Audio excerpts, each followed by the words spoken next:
Hello everyone, welcome to another YouTube channel creative Rezia sister. তো আজকে আমরা দেখব Polygram TV master mind part 2 Bangla নাটক। চলুন তাহলে শুরু করা যাক। বৌমা, বাবুর খাওয়া হয়ে গেলে ছাদে কাপড়গুলো শুকিয়েছে তুললে আসো, আমি গাটা ধুয়ে আসি। ঠিক আছে মা। আচ্ছা আচ্ছা। সালমা তুমি? আহা, কি যে খুশি হয়েছে। আমি টনির মা। বাবা আমার কথা বলেনি। আসো আসো, ঘরে উঠে বসো। আমি এখানে বসতে আসিনি। তাহলে হেই তো বাবু খেতে বসেছে।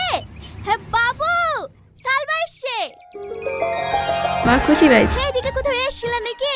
আমি প্রায় দিন বাবুকে বলি তোমাকে নিয়ে আসার কথা। হ্যাঁ বাবু আসতে চাই না। তাই নাকি? তুমি একা একা চলে এসছো, খুব ভালো করেছো। কি বাবা সালমা, তুমি হঠাৎ করে আমাদের বাড়িতে? হ্যাঁ, আমাদের গ্রামে কাউকে অ্যারেস্ট করতে এসছো নাকি? হ্যাঁ তোমাকে। এ বাবা, কেন? তোমার না সবসময় আর কি মারা। চলো ঘরে চলো। বিশ্বাস করতে চাচ্ছে না। পারফেক্ট। কি আর অভিনয় করতে হবে না। আচ্ছা। তোমার মুখোশ খুলে গেছে। You are under arrest. হ্যাঁ, ওর তো চোখ কপালে উঠে গেছে। অতঃপর কি হলো? আহা, জেলখানায়। অভিনয় অভিনয় করিস আমার সামনে? তোর অ্যাকাউন্ট থেকে এতগুলো টাকা ট্রান্সফার হয়েছে আর তুই কিচ্ছু জানিস না? তাই নাকি? সত্যি বলছি, তুমি বিশ্বাস করো, আমি এইসবের কিচ্ছু জানিনি। আহারে, বিশ্বাস? আর তোকে সম্ভব নাকি? বড় মনে হয়নি।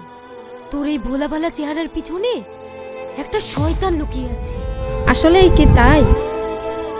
এখনো ভালোই ভালোই বলছি, সত্যিটা বলে দি, নাহলে তোকে ফাঁসির হাত থেকে কেউ বাঁচাতে পারবে না। এ খোদা, আমি তোমাকে কতবার বলবো, আমি এইসবের কিচ্ছু জানিনি। আমি কারোর টাকা নিইনি। আরে কেমন অসহায় আমার না। মিথ্যে কথা। তো দারুণ শাস্তি ভোগ করতেছে। এ বাবা, এতক্ষণ ধরে পানির মধ্যে ডুবিয়ে। ম্যাডাম ম্যাডাম, মরে যাবে তো। হ্যাঁ একদম পড়ে যাবে গো। কষ্ট হয়েছে? তাতে কার না কষ্ট কিন্তু হবে? বেশি কষ্ট ওই সাধারণ মানুষগুলা পেয়েছে।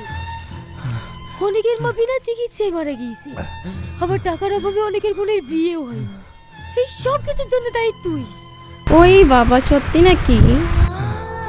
ছি, এখন আমার নিজের প্রতি ঘৃণা হয়েছে। জীবনে প্রথম কাউকে ভালোবাসলাম, তো আবার একটা শয়তানকে। তাই তো হবে।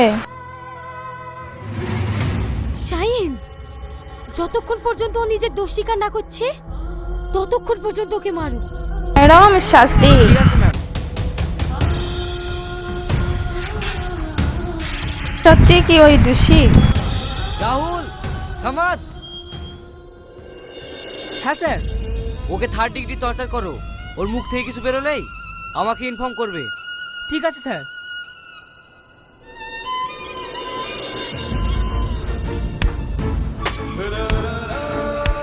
এমন পিটাচ্ছে ভাই। কি হলো মার? আমি পারবো। আহারে, কেন পারবি না? তোর ভাই বলে? ওহো, ওরা এক অপরের ভাই। ও তোর ভাই হলে এরকম জঘন্য কাজ কখনো করতে পারতো না। আচ্ছা, কি হলো মার? ওর বুক ফেটে যাচ্ছে।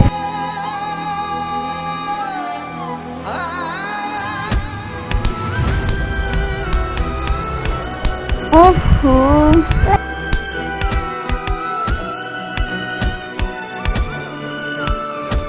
একটু পুরো ধৈর্যহারা হয়ে যাবে। Thank you so much all of you. Like comment share করতে ভুলবেন না। আর হ্যাঁ, এই ভিডিওর নেক্সট পার্ট দেখতে আগ্রহী হলে কমেন্ট বক্সে কমেন্ট করে জানাবেন। আজকে এই পর্যন্ত, সবাই ভালো থাকবেন। আল্লাহ হাফিজ।